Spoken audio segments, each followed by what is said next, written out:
Oh, hello, Zachary.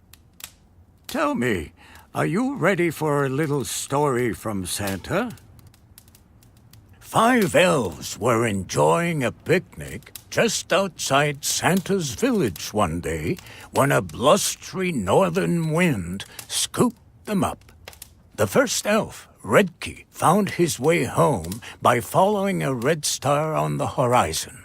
The second elf was Keoki, Mrs. Claus's personal assistant. The wind carried her through the heart of the storm and dropped her without warning by an unused chimney on top of a local school. Although it was nearly 7 o'clock in the evening, 2 groups of students had stayed behind to take part in some after-school activities.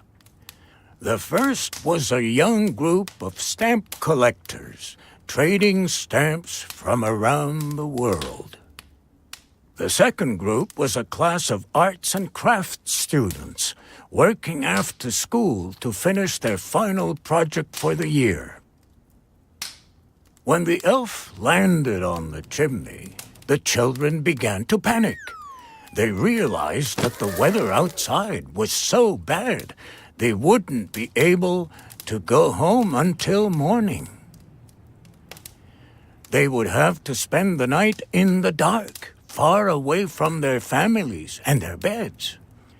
Keoki, who was used to managing an entire village of unpredictable elves, knew right away what to do.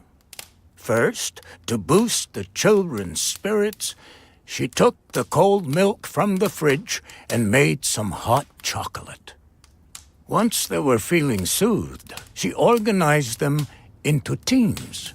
One to prepare supper using leftovers from the school cafeteria, and one to transform the gym mats into comfortable makeshift beds.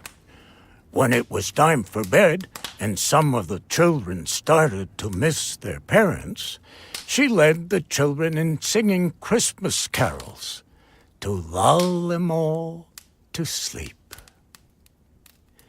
The next day, before returning home, the children decided to do something special to thank their new friend, Keoki.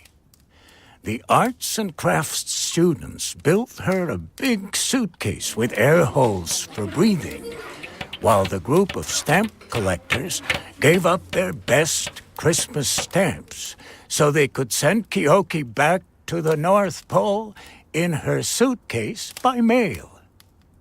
Once she was back safe and sound in her own bed, she said goodnight to Redkey, who'd returned a few nights earlier, and hoped her 3 other friends would be joining them soon.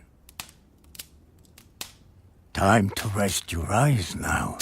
Good night. Sleep tight.